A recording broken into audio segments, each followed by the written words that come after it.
Oh, we are live. Hi, David. Welcome to Venture with Grace. Thanks for having me. To start the show, I want to give a quick shout out to our amazing sponsor. This episode is brought to you by Nebius, the ultimate cloud for AI innovators. Nebius provides AI infrastructure you can count on, combining reliability and speed with flexibility and engineering support unmatched by hyperscalers. AI leaders like Meta, Shopify, and Higgsfield already partner with Nebius to run their AI workloads. Plus, venture-backed startups can save up to 150K on compute costs when they apply for access. Visit nebius.com or nebius.com/startup to learn more. Use code GRACE. You may get a surprise discount. Okay, to start the show, I want to maybe give the quick little like rundown on David's amazing background. So David used to be at DoorDash before started Revo. You helped scale the DoorDash platform from 700 million to $75 billion IPO. What is one big lesson that you have learned from like this journey of growing the company from the ground up? Oh gosh, well, there are a lot of journeys and it's a lot of great memories to reflect on. The DoorDash experience is probably one, in a lifetime. The time compression at which we, as a collective organization, scaled it, to your point, 704 years, from 2021 or 2017 to 2021, from 700 mil to 75 bill post IPO. That's like, what is that? 109x growth in 4 years at that scale is like, it was a massive team effort. But I would say there's probably like 3 major takeaways that, in that time compressed manner, I took as like the insight. One was, alignment at a small scale early on, the Series C 700 mil down round. Growth at that point is effectively an execution problem. However, as we scaled really, really quickly, at large scale, it became an alignment problem. And so when we're, sub whatever, a handful of engineers growing to several thousand engineers, you didn't lose because the people aren't talented. You lose because they're pulling in different directions. And so that compounds that sort of drift in decision-making alignment results in massive drag. And so one of the lessons there was, speed is no longer a function of how fast individuals move, but how aligned the collective system is. Mhm. And so once we internalize that, we stop over-indexing on, just like individual talent, but we prioritize on collective organizational clarity of priorities, ownership, ruthless sequencing, and that was really what sort of like allowed us to unlock the next phase. So TLDR on one of the learnings is like alignment is a real bottleneck at scale. I would say a second learning that sort of compounds on alignment is, and this might be sort of like a non-universal take, is process is actually a growth multiplier, not a tax on it. And earlier on, you would think that process slows you down. You're introducing red tape, yellow tape, and it's like, the earlier on, it's like it's a lot of swashbucklers, right? A lot of us just let's go, let's ship code, let's ideate, let's optimize for velocity of trying new shit and like launching it in prod and seeing what sticks. And so early on, you think process slows you down, but at scale, the lack of process is actually what kills you. And so with several, going from, once again, several handful, dozen of engineers to like several thousand engineers, every ambiguity gets amplified. And so, if we sort of think of value creation in the form of like bringing delightful ideas into the hands of customers, there's a lot of processes and software development lifecycle, go-to-market lifecycle, et cetera. There's a lot of handoffs. And each handoff at scale will have a reduction of fidelity of information transfer. And so the handoffs break at scale, decisions stall, quality degrades.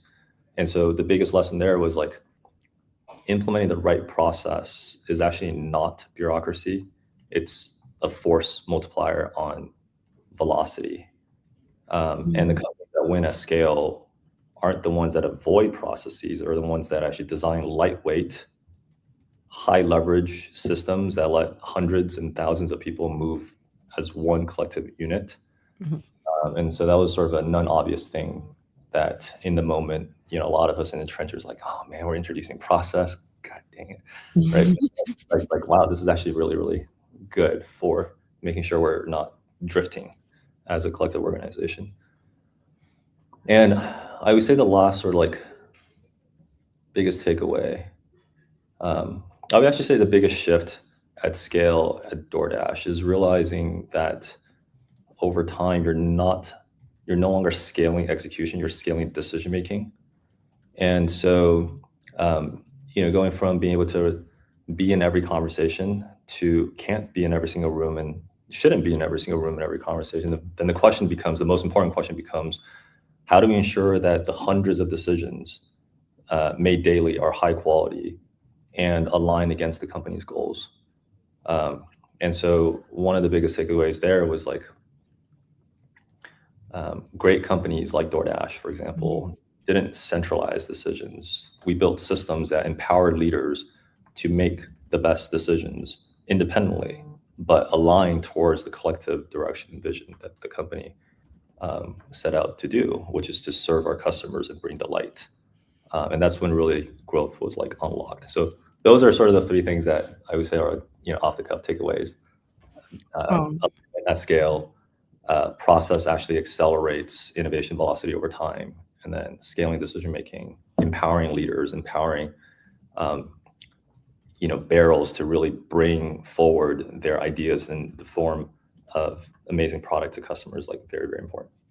For sure. I have so many questions. One is like, I feel like, okay, we can start with the Revo product because I feel like back in time, we were leading a 200 people engineering team. I think that's very different than building a startup. So nowadays, obviously, I'm pretty sure yesterday I saw a video that like the Anthropic team go to market, there's like only one person. So obviously the person's like doing all these kind of like plug-in APIs to like, break things down into like pieces to like literally reinvent the wheel of like how go-to-market should be. So speaking of Revo as I would say like the automate like CRM product, maybe we could talk about like the design of the product and functioning, and then we can chat about like how you kind of like build a team around it. By the way, I wanna shout out to whoever loved this on Facebook, because like we typically have a lot of people on like LinkedIn, Twitter or something, but like whenever people from Facebook start like liking this, that's a good one. Let's Okay, go. keep going. Multi-channel. Yeah, look, I don't think everybody knows what Revo is yet, and so maybe I'll start by sharing a little bit there. Revo, we're coming up on 2-year mark on April 8th, so really exciting. Yeah, very fast. You guys raised over 80 million from some of the top investors, including Kleiner Perkins and more. I just want to say it's very impressive. Yeah, we're blessed to be able to go into venture and build amazing products with amazing long-term investors. It's a testament to their conviction space and the size of the aspiration. But Revo stands for Revenue Evolution, and we're here to remove the barriers that have existed in go-to-market for decades and catch the wave of AI to unlock the true power of AI to take go-to-market teams to the next level. And so, you sort of touched upon Anthropic a little bit, but let's go ahead and pop the stack and unpack what that means. And so, in go-to-market, functions like sales, marketing, customer success, customer support often rely on procuring different systems to do their job, creating a fragmented customer journey experience and creating data silo, which ultimately hampers the overall go-to-market function to become a weaker unit as a result. And so some of the issues that manifest are, like, for example, trap data that live in these separate systems will cause the company to not have a 360-degree view on the customer. And so like that sucks because even in 2026, a sales team might call up a customer to sell an additional product, unaware that that prospect currently has 5 or 6 or 7 high priority ticket support issues that they're frustrated with the current product. Another example is like, disconnected systems will lead to marketing handoff to sales and to lose prospects. So one of the sort of feedback we heard from one of our recent hires is like, on a monthly basis, he's losing roughly 2,000 leads from the handoff of marketing systems to sales. And that's like lost opportunity altogether. But more importantly, it ties back to what the ultimate goal of go-to-market function is for an organization, which is to bring the delightful products of the company into the hands of their customers, right? And so if that's the intent, which is to delight their customers, then we have to show up the best way possible. And what I mean by that is like customers don't care about your internal org structure. They expect a seamless conversation with your brand. And so, for example, a customer receives a generic upgrade now, marketing email, 2 hours after they told their success manager that they're considering cancellation. Like that makes the company as a whole look ignorant and uncaring and asleep behind the wheel. But that's what is still happening today in 2026. So that's not ideal. And so Revo is looking to not just disrupt the current way of go-to-market and the tech stack along the way. We're replacing this entire category of go-to-market altogether, and thinking from first principles and saying, okay, cool. How do we help every customer capture the full area under the curve of their LTV per prospect, while reducing the drag along the way to capturing the LTV? And so that drag will manifest in the form of not just tools, obviously that's like a line item on the OpEx, but the human element along the way as well. And so there's a pre-sale aspect we usually associated with marketing. There's a sales aspect which is associated with sales, and there's a post-sale close one for AM and success and renewal, etc. But that collective experience maps to the entirety of the LTV curve for their customers. And so Revo says, let's go ahead and understand that journey that a customer goes through per prospect and help provide a unified, seamless experience for them to interact with their customers. And so Revo is a stackless revenue operating system that offers the capability to find prospects, connect with them, engage with them, close them, retain them, all in one unified AI native stack. So there's no handoff loss, fidelity loss on the what has happened, but more importantly, we're able to capture the why decisions are made, which over time really positions every sales and marketing go-to-function employee with their version of Jarvis to Tony Stark. And man, I'm a Marvel fan, and I'm a Tony Stark fan, Iron Man fan, and I would love to have a Jarvis as my co-pilot, empowering every single sales conversation I have. That would be magical, and I'd love for Revo to take us into that world. I love that. Okay, so let's talk about like the product itself, right? Like, so you mentioned like reimagining how a sales has been made. So let's say like, the typical sales process, I feel like it involves like a few parts. One is like, obviously, I feel like there's a lot of social aspect to it, because like in the end of the day, I think you said it on a different podcast, which is like, people buy from people. You have to literally kind of like really empowering that piece, which is like make it seamless from like the moment that you met like a buyer to eventually that you close the deal. So speaking from the current situations, like people would spend, let's say, like an hour to basically log into the CRM that like, who you met with, like even for like a 10 minutes meeting. So from the current aspect, I guess, like, how do you think about I would say the flow of like actually people closing deal using Revo? So for example, let's say I meet with you today, David and Grace like went to coffee, and we result into, let's meet with another person on your team. And like, I guess like from the moment that we met to eventually a deal is closed, and also evaluation on the deal size, as well as like, how fast it got closed. Can you walk us through like how you're thinking about it? Also, since like I feel like a bigger company and a smaller company may be different, even like tech company or non-tech company are different, since I feel like if you're doing business with SMB or any type of like YC startup, the deal could be closed within minutes. Like I could send you a Stripe link, and then you you pay by typing into your credit card and then we're good. But how do you think about like, you know, the aspect of like picking which client base that you want to tap into? Sure. Yeah. I mean, that's a great question. I mean, you're 100% right in that each company out there has a different go-to-market motion with their own nuances, but there's broadly a few sort of thematic approaches to it. B2C is obviously one of them if you're directly to consumer, and that's one that's more, aligned with sort of how DoorDash, did their thing. But in the B2B space, you're also 100% right in that there's some companies will exhibit a very heavy sales-led growth motion inbound. Some might be very heavy outbound. And that'll differ in terms of sales cycle, depending on whether they're selling to SMBs or founders or sort of down segment versus selling to mid-market, enterprise, strategic, et cetera.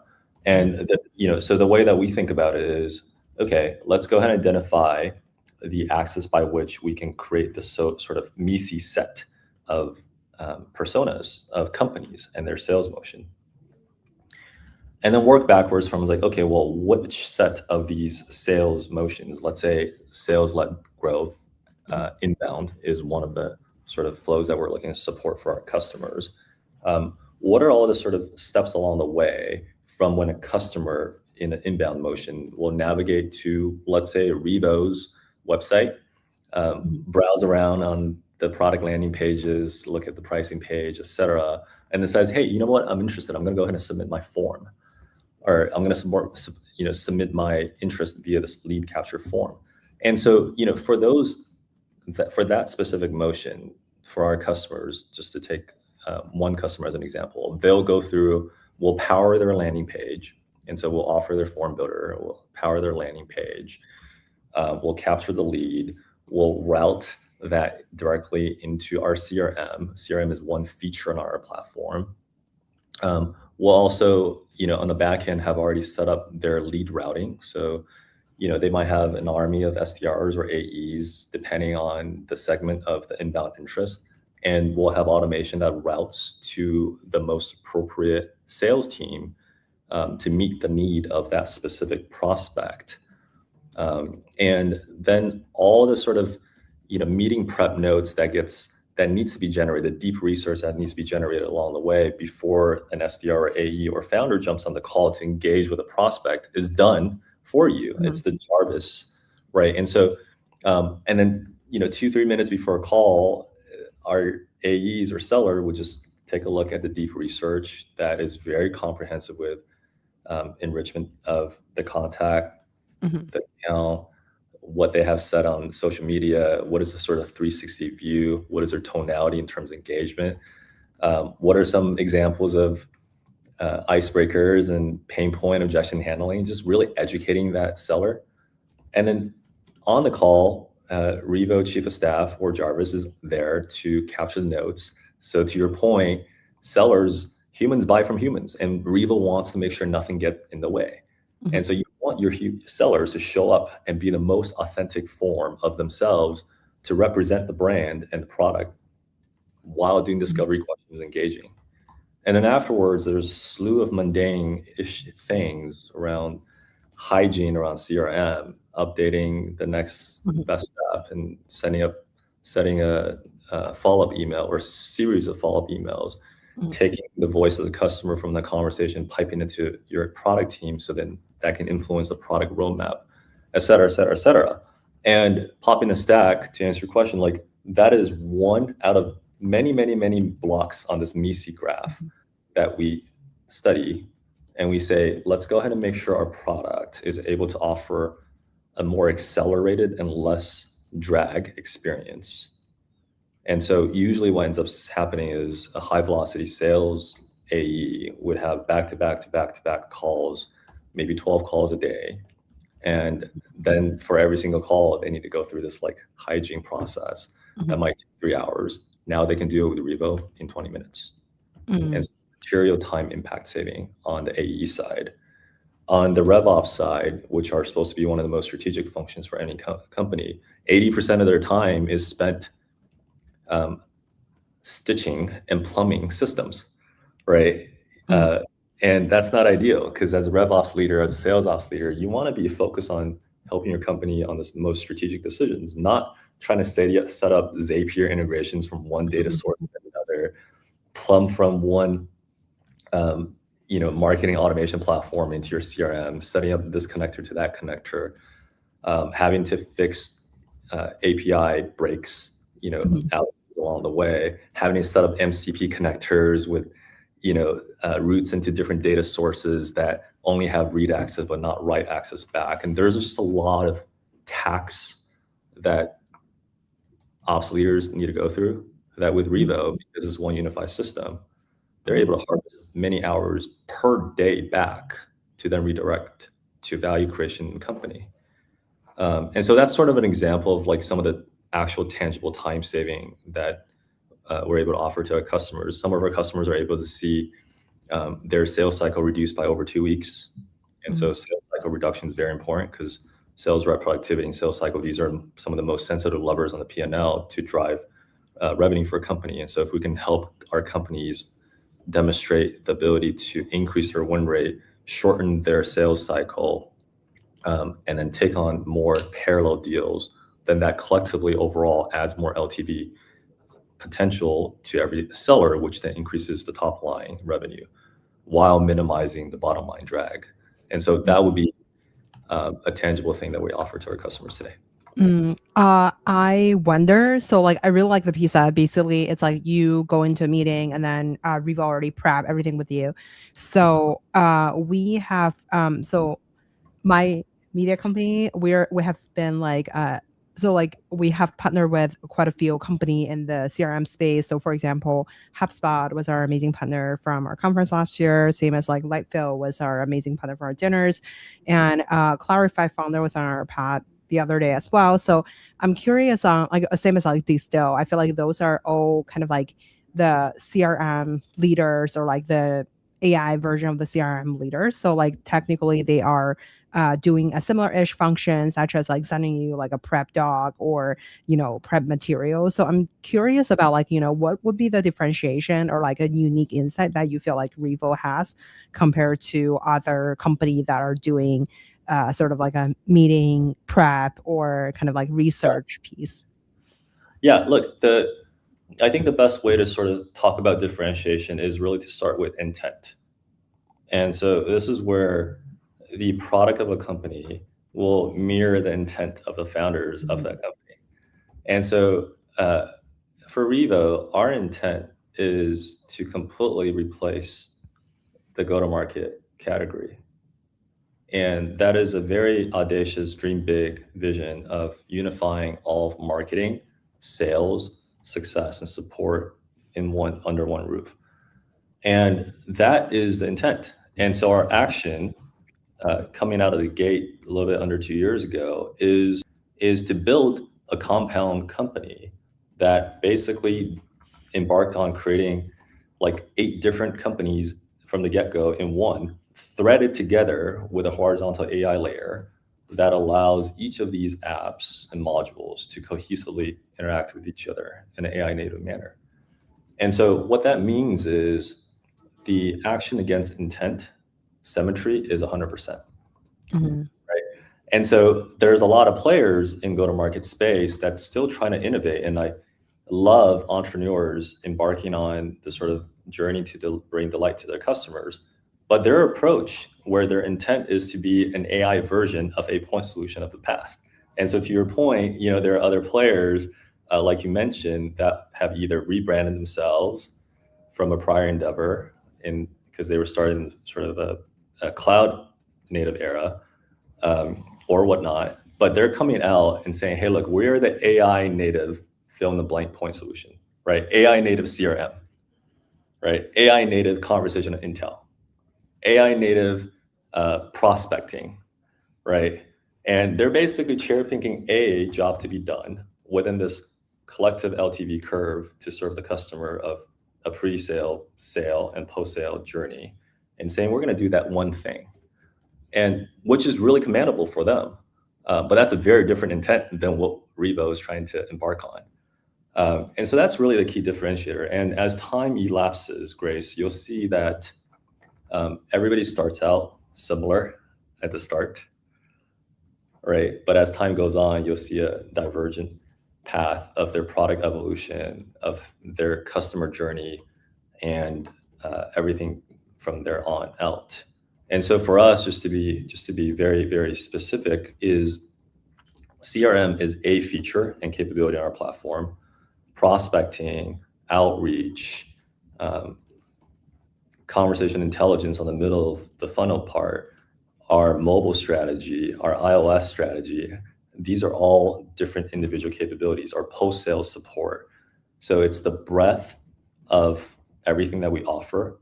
Now, the nuance here is there's usually a couple schools of thought. There's two schools of thought. It's like, as a customer, do I go with the legacy? Do I go fish for the best of breed and slap an MCP layer on top and call it a day, right? That's like one approach.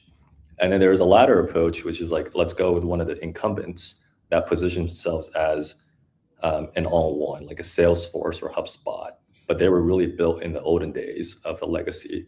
And so the analogy there is like, we all have mobile phones. We walk around the streets, like, why are there still telephone poles when nobody uses a landline anymore, right? Yeah, I totally feel like, I think like coming from like a different intent definitely is like a differentiator. My curiosity is like, so for example, we have like quite a few like great leaders on the podcast, for example, like the Founder of Glean, among like others. I feel like a lot of people have a great entry point, and then in the end of the day, everybody wants to penetrate the market like full stack. So my curiosity is like, what would be your entry point? Would you say it's like the CRM? And since you mentioned like you guys are trying to, like the 14 founding team wanted to, basically started like 8 different projects under one umbrella. So I'm curious on like, how, as a CEO, how do you kind of like project manage like everybody's like subject expertise and like make it like kind of like thread, like the thread horizontal AI layer? Yeah, for sure. No, I totally get it. Yeah. Ultimately, it comes down to what are the there's multiple go-to-market motions to serve our customers. And we started with a scientific method approach of validating a few go-to-market hypotheses. And we validated these hypotheses prior to our launch. And, I think we came out of stealth late November, a few months ago. Mm-hmm. But the 3 go-to-market hypotheses that we set out to validate within the first 1.5 years of the company is like, we knew that CRM is a feature on our platform, but it is the most sticky system in our customers' stack. Mm-hmm. And so then the question is like, okay, cool. Within our ICP, are we able to consistently and repeatedly demonstrate a high win rate against the existing CRM incumbents via a rip and replace? And so that's one of the most sticky because it's the lowest on the funnel. And so you go down the list of the HubSpots and the Salesforces and a few other sort of, smaller fishes that are taking up market share. Like, can we repeatedly demonstrate that our CRM is materially better? Mm-hmm. Right. So that's one hypothesis we validated.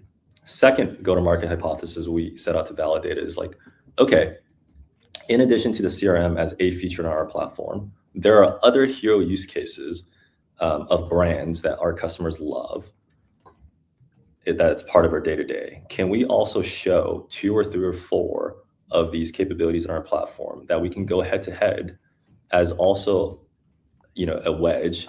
So very, very concretely, it's like within the space of conversation intel, right? You have some legacy players like Gone that are known for conversation intel, mm-hmm. which is the fancy way of saying like meeting recording and insights, right? Sorry. Okay, I'll let you finish the thread of like the 3 things, and then I have so many questions on the conversation intel part. But sure. So on the conversation intel part, it's like, okay, well, is our CI, collective CI, including pre and post, able to offer a more comprehensive and delightful experience than, let's say, the existing players? And so we validated that across different stacks of top of the funnel, middle of the funnel, and bottom of the funnel. And then lastly, the go-to-market motion there is like for greenfield, like if you don't have a current stack, right? If you're using your brain for context storage or Google Docs or Notion, then obviously Revo is the obvious choice because there's no better choice than Revo for AI native revenue platform. So those are the 3 go-to-market hypotheses that we validated, and we'll continue to repeat that as we continue to serve upmarket. I wonder, so like since you mentioned about like the conversation Intel, so like I obviously Gong is like a famous one, and like I'm just curious on, you mentioned about like the CRM would be the stickiest part for customer to kind of like glue on, and what would you say? And then you mentioned about like there's like let's call it like 2 to 4 capabilities. You guys can go head to head with like the incumbents, but on the other hand, like, I guess like the CRM is like the core thing. I have chatted with quite a few founders that they're identified as like the lead generation is the most hard part for a lot of different companies. What's your thought on the lead generation part? But as a founder myself, like I feel like lead generation is literally key.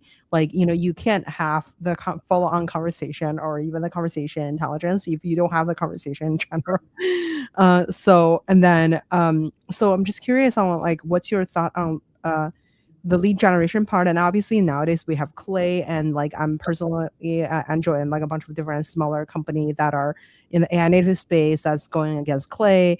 And curious on like, what's your thought on like competing with like these kind of single thread leaders? So like they may not do the full stack, but like they are able to kind of like capture people at the very beginning, which is the lead gen.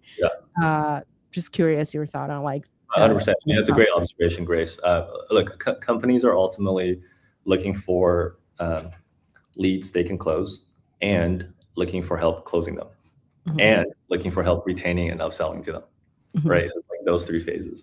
And there is no shortcut to entering the sales funnel if you don't have the former, which is like, how do you help me as a customer find more leads? And you're 100% right that founders and startups, YC startups, for example, will exemplify this pain point the most, because they're like, oh man, just give me a list, right? Let me go to a platform like a Clay, for example, and just build this, let me learn, get a PhD hat on, and like learn how to use this complicated thing and generate a list. And so that's usually called list building, prospect building. Revo today, even though our dream big is to build this unified system, our start small does not allow us to be able to compete yet intellectually against Clay. And that's totally okay. And we're excited for our customers to continue using the best-in-class capabilities for the areas that we currently don't serve. And so if you are a Clay user, if you're a top of the funnel if you're a customer that's like screaming for more leads, go with the Clay. Go with the one of the other sort of top of the funnel marketing list building players, and we're happy to have you bring your leads via our MCP or APIs or import into the rest of the system for you to engage. And ultimately, you're going to need to convert those leads anyway. And so there's a full cycle, human-to-human interactive experience with your customers that we are very good at solving today. Over time, we'll look to expand that concentric circle of capability, but it would be foolish for us to say we're coming out of the gate in less than 2 years and able to do everything really well. That won't be intellectually honest to our customers. I'm curious on like your I guess like if you want to be known for one particular service, would you want it to be known for like the CRM, or like would you be wanted known for like any other things that you have been like providing among the 8 different sub companies or like sub projects? Yeah, it's a really tricky question to answer, and I think about that a lot, Grace, which is like really the sort of framework how I think about that question is like there's multiple time horizons by which our brand or by which our product capability will live up to the vision that we have, right? And it's the sort of analogy here is to being a parent, right? And But for anybody that has kids, we all have high hopes. It's like baby comes out and it's like, oh man, like I wish my kid is going to be XYZ, right? And there's like high wish and hopes and dreams for them. But there's still a non-compressible phase where you got to nurture the kid, and every single year, first grade, second grade, middle school, high school, college, and like you still want to see their progression. And they might not go exactly as you as a parent envision them to go, but nevertheless, as a parent, you're going to love them and nurture them and provide for them. And so that I would say that's the sort of parallel here, in that there's like what I would hope the world sees my kid from an external perspective. And then there's the things that are within our control that we can do to nurture our kid. And so how we think about that is like, let's create a framework around the ICP that we're looking to serve, the concentric ICP that scales larger and larger. And think about how do we slap 3 actions against it in a framework called DBS, discover, build, sell. And so for our most relevant today ICP, we're going to maniacally discover, we're going to maniacally build towards them. And when our product matures to be able to serve them and delight them, we'll engage them in a high velocity sales motion. For the concentric circle bigger than our current ICP, we will maniacally discover against the use cases so we know where the puck is going. We will not necessarily distract the build against them, because then it'll create lack of focus. And then, logically, in the current time horizon, those customers will not know us yet, right? Just like colleges won't know my 8-year-old, right? Yeah. But in 8 years or 10 years, they'll know.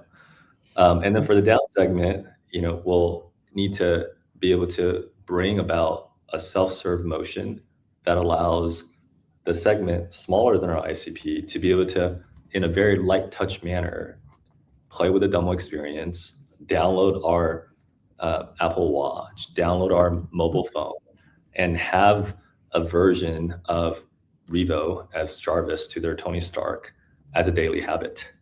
And so I care more about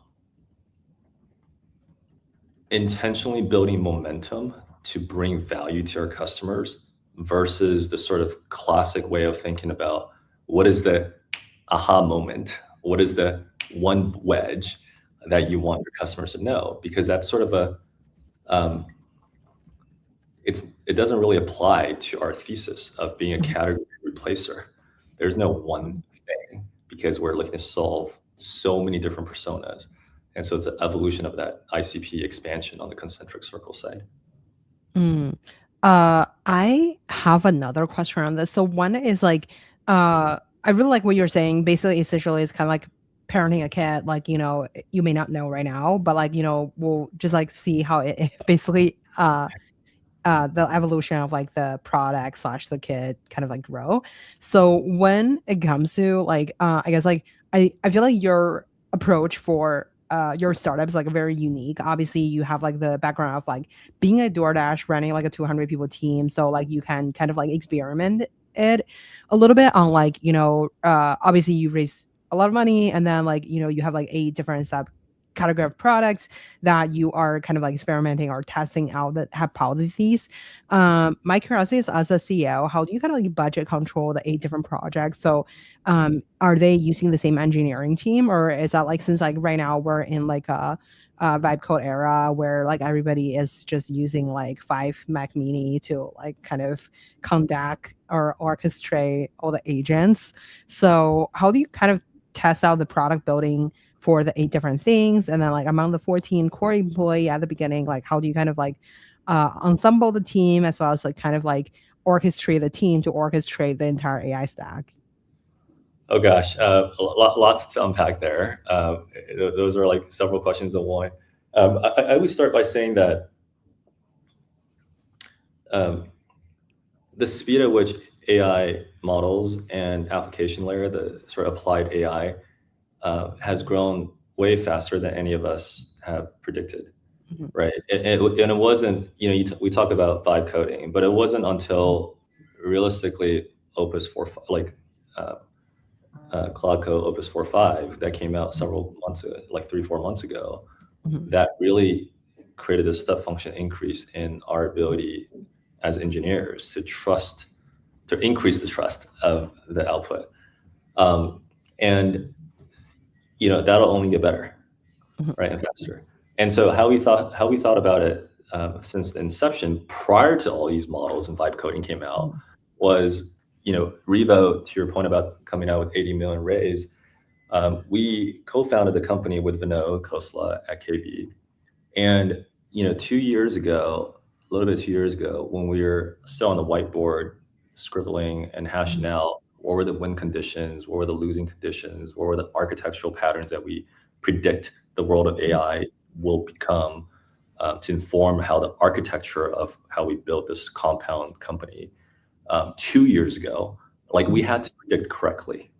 And if we didn't predict correctly, then we'd be against the grain of the labs and the hyperscalers. Mhm. And so a lot of the sort of like tactical operating cadence of how do we allocate engineers against one module versus another, how do we invest in the horizontal layer, is really a hypothesis that we laid out 2 years ago that just happened to have been right. And we're simply compounding off that. And so it's much easier to tell revisionist history of being right than wrong, obviously, right? But I would say at a high level broad strokes is there's the classic like operationalizing by customer persona, and then having a horizontal layer on the classic infra side, storage, compute, observability, et cetera, CI/CD, as well as a horizontal agent layer for creating our agent harnesses, orchestrators, agent frameworks that empower the ability for each of these vertical capabilities to be threaded, Mhm. right? Like that's like fairly universal knowledge. So we're not innovating there. I think the one thing that we are doing that might be a little bit different is, since inception, we set out to create a set of values and culture for the company that increases innovation velocity over time. Mhm. Right, and that's very important because when you look at velocity and acceleration of engineering output, one of the biggest plights that CEOs and boards have is like, transform your engineering product design team to be AI. It's like, okay, what the hell does that actually mean, right? What metric are you actually using to show that your engineers are more increasing acceleration of output? And so that's something that we spent a lot of time thinking about. It's like, how do we plot a graph where it's a 2x2, where most companies are, most successful companies are positive first derivative, but negative second derivative, as in they're growing, but they're sort of plateauing in innovation velocity in the form of every incremental engineering hire does not actually yield greater than 1.0 alpha on that hire in terms of output. And so for us, we measure things like, for example, last year, 2025, we 1.5x the engineering team in headcount, but we've over 3.5x the output of the collective work. And that's actually contradictory to what most companies go through, right? Because when you bring on more people, there's the tax of communication, collaboration, cross-functional, that slows down the per capita output. And so for us, we're actually able to we're able to anti-age there and reverse age and actually accelerate innovation velocity. And this gives us conviction to bring on more engineers because we have a system and a process that allows us to harvest more alpha per capita. Yeah, that's sort of how we think about it. I love that. So since you mentioned that like you kind of co-founded with Vinod Khosla, assuming like as an EIR and stuff. So what's your process of like kind of like beta testing or like actually kind of testing the first like hypotheses? And then like at what point do you know that's right?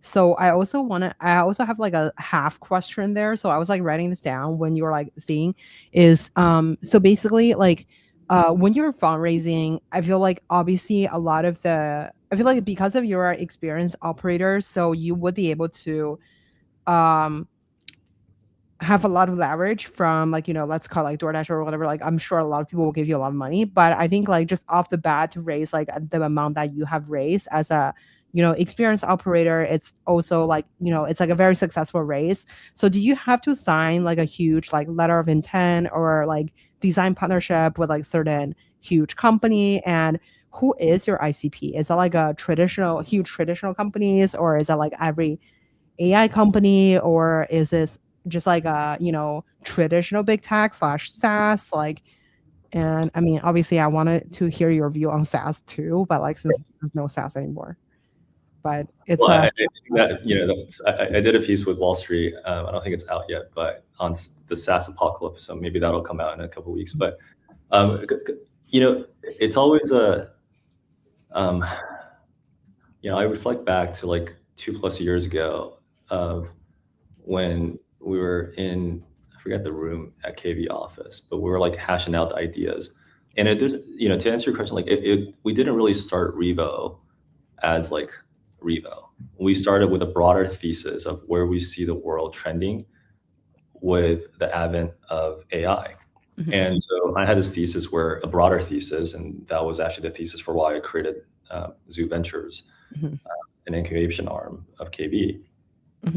Like, in the age of AI, this is like 2+ years ago, in the age of AI, all workflow-driven enterprise SaaS companies of the last era are going to be disrupted, right? Pick your favorite space, pick your favorite enterprise logo, the Salesforce, HubSpot, ServiceNow, ServiceTitan, whatever. You pick your enterprise SaaS company of the last era, and they're all going to be disrupted.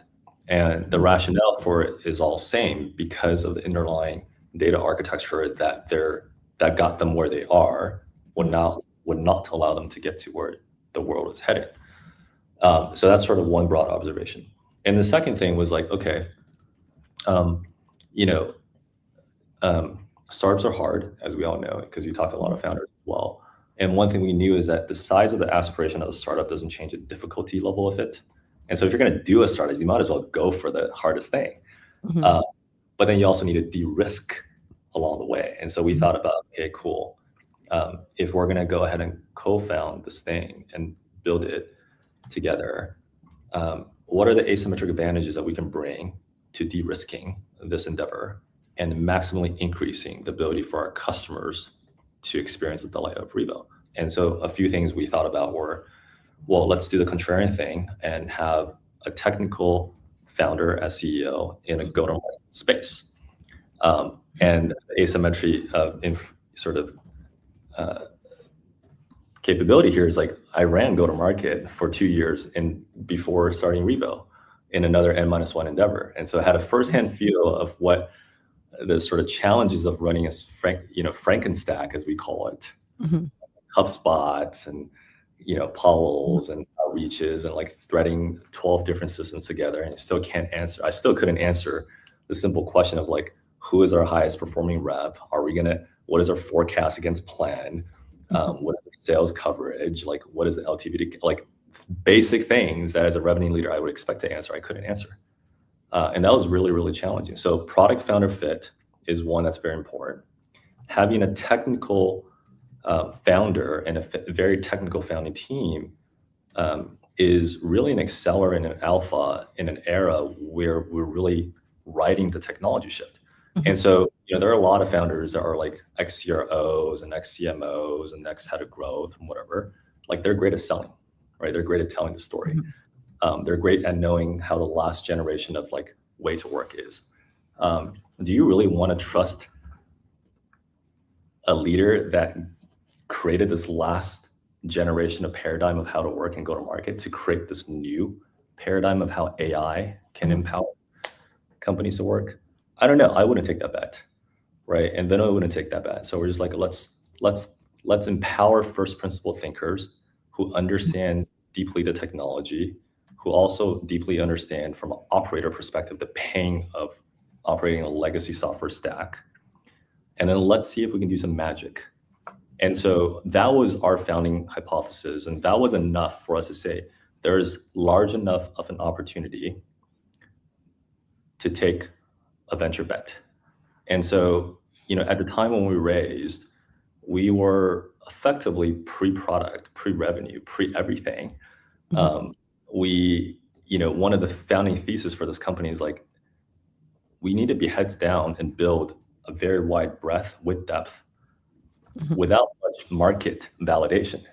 And Mhm. so that was actually a very scary thing for us, Grace. It was like, oh my gosh, every month that goes by, it's like, are we building the right thing? Are we building the right thing? You don't really know. Like, our design partners telling us what we want to hear. Are we actually solving things for our customers? And that sort of aha moment for us that kept us sane, Grace, is like, we ran this internal thing called Revo on Revo. And so Revo's own sales, marketing, success teams are all powering their day-to-day motion on Revo. And what a better way to showcase a successful testimonial than a scaling company like Revo scaling on Revo through maturation phase. And so that gave us, if everything else fails, like, we know that at least we solved it for one customer in us. Obviously, a lot of our customers are benefiting from Revo, but that was sort of the silver lining in our heads when we're like heads down building the early days. I like the Revo on Revo part because honestly, if your product work, it's your company also work. So I'm Yeah. curious on like, okay, so would you say, like, I think like at the beginning, like would you say like the biggest customer that you want to serve are towards like big company? Like would you, so obviously there's like the two approach, right? There's like, the quote unquote, like I call it like the core weave approach. Obviously they only have like 10 customers or something, like very small amount, but like every customer is like a Microsoft or like 70% are Microsoft, or I'm not sure like the exact number, but like I think they're famous for being like just like a few huge Yeah. customer. And on the other hand, there is and I also chat with like the founder of Outside, though they're on our like Smart AI 100 list. They are also like the approach is like a few big company, and then there is another set of people that are like the Salesforce of the world. Everybody is just everyone's your customer. Let's just go after SMB because of like their adoption. It's like a lot faster. So like I chat with you and then immediately I'm on your platform. So how do you think about like serving which type of customer Yeah. first strategically? Yeah. So you're 100% right that there's also, I mean, obviously not by sort of by modal, there's like other flavors in between. But the common thing that a lot of founders, AI founders, are doing nowadays is what we sort of call enterprise pilot hunting, right? You build a small thing, you go to enterprise and you talk to a specific team within an enterprise. You say, hey, give us 100K, with a 9 to 12 month opt out pilot contract to show some value. And in exchange, we get to borrow your logo rights to slap onto our website, to talk to investors and like play that game. You could do that, right? And people do that. But this once again goes back to the intent versus action symmetry. Our intent is to be hoisting the Olympic Wait, gold. I have a question on this. So you mentioned about like 100K and then get their logo and stuff like that. So how much are people actually spending on this? And then I feel like the full stack, that's the pricing is probably a lot different than like if I just go after the CRM. But how much? So it depends. So it depends on whether you're whale hunting for the whatever Fortune, the top 20 or top 200 and whatnot. But the theme here is every enterprise customer has, and their leadership team has been armed with a AI budget, right? Oh, And okay. the AI budget has So many questions there. So are you going after the AI budget or the CRM budget? Or are they the same budget? Well, so for Revo, this is what I'm talking about for other companies and their Right. approaches. I'll tell you about ours in a bit. But there are companies that do that, and they're basically try to capture a small slither of the AI budget allocated to transforming their go-to-market stack. And so they'll position themselves like, we're going to be the MCP layer on top of your existing stack. There's no rip and replace. It's very low lift. We'll come in and provide insights. We'll suck the data out of your Salesforces and your outreaches and your Gmail and Calendlies and derive insight and then suggest to your reps to increase rep productivity. But the challenge with that approach is there are several foes, and we're already starting to see it play out. One is enterprise more and more over time are going to exemplify the strategy called data fortressing. right? Data fortressing is when they say like, hey, look, initially we're going to play ball to this MCP open data paradigm, but over time, as the traction builds up, we're going to actually start locking down our APIs, locking it down from an API perspective or from a data privacy access perspective, or we're just going to monetize the API by charging per API call, charging per bulk export, import, whatever, effectively adding a tariff to that data. And so then these customers are really like, oh gosh, do I pass that tax on to my customers? Do I eat the cost in terms of venture? So there is that paradigm playing out, and you see it across different companies already. So that's number one. Number two is a lot of the sort of AI forward enterprise companies are now downsizing their workforce, right? You hear news, it's like every single week there's a new news come out. It's like, fill in your blank company is reducing the workforce by fill in the blank 10% or whatever. And so then the question is like, and this is with their top line growing, right? And so then what does that mean? Well, what we're hearing is that some of the AI native enterprise companies are actually starting to invest a lot of R&D capital into building these capabilities themselves in-house. Right. And so then it's only a matter of time before these startups are either going to be like, okay, cool, I'm going to have these massive churns because enterprise over 2-3 years would build the thing in-house to not depend on the startups because they have the budget and they see the alpha. So these are like sort of the two major headwinds of going enterprise first. Now on the down segment, on the other side, there are some founders that say, okay, well, forget that approach. We're going to go and target the YC companies. We're going to target the solo founders. We're going to target quote, quote, next wave of companies. That's also very commendable as well. And it's like one thing that, resonates really close to my heart. But the downside with that is, as we know, the down segment has a lot of churn and there's not a lot of wallet share to capture. And so depending on the motion that these companies are exemplifying, if you want to do a PLG self-serve motion for the down segment, you got to really just offer a very simple thing, which is usually a point solution, or you offer a thing that's like, hey, we're going to offer you a service wrapped around a software, but charge you an arm and a leg for it. In which case, we've heard from our customers, in the YC cohort, I invest in about 20 YC companies per batch, and we'll hear that some of these players are going for that style and charge like, 20, 30K for like a team of 2 or 3. They call it predatorial. It's like, dude, we're just trying to figure things out. We're a startup. We're trying to just survive through demo day, and we got 500K in seed, and you're asking me to pay 25K to bring leads. Damn, that's a lot. And so that's a tough market to stand. And so our approach, Grace, is we say, let's go ahead and pick the sales teams that are 1 full sales teams or 2 full sales teams or 3 full sales teams, those that are not necessarily in tech. And so a lot of our customer base are actually not tech. So, this is a classic, we have HVAC companies and industrials, prof services, media companies, health tech companies, healthcare companies. And so there's a lot of companies that are outside of tech that have a very robust go-to-market motion. They figured out their PMF. They know who their customer bases are. They're not purely just screaming for top of the funnel leads, but they're also engaged in nurturing their customers. And that's where Revo shines today the most. And that's our idea. Got it. So, and then 1 minute fire round. Sure. Okay. So though I can have this chat for like 5 hours because I'm such a huge nerd in the go-to-market space. When I'm bored, I just literally listening to everything about this space. So I'm curious your thought on like, so you mentioned about like basically traditional industries, right? So is there like a particular industry that you feel like is like the best to kind of like entry? And in terms of like I would say like it's a combination question between like stickiness and like customer service.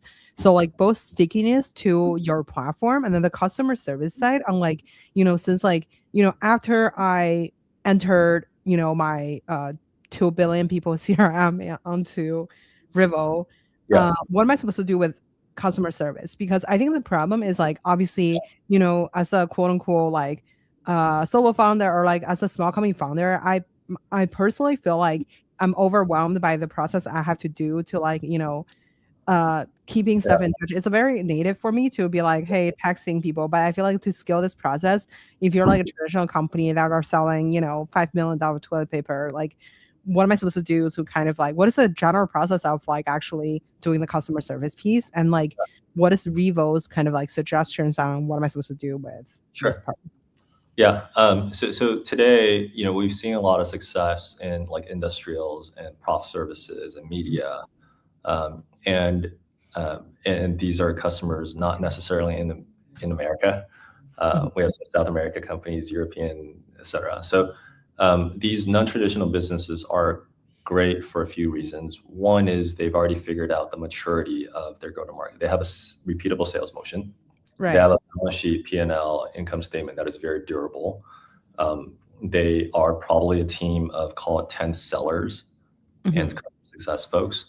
And they have been 10 for the last 5 years, and they'll probably be 10 for the next 5 years. And they'll be able to weather this sort of AI turbulent next few years.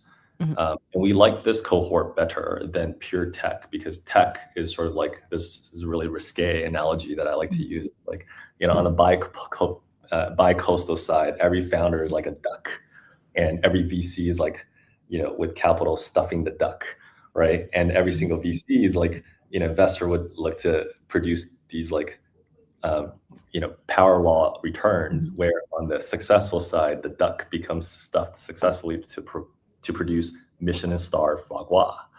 And on the unsuccessful case, the duck gets stuffed and dies, and the foie gras is like not usable. And so then if we were targeting the tech founders and tech cohort, especially on the down segment, then we're going to have a lot of ducks that don't make it. And so not a lot of durability on revenue and learning, most importantly, learning.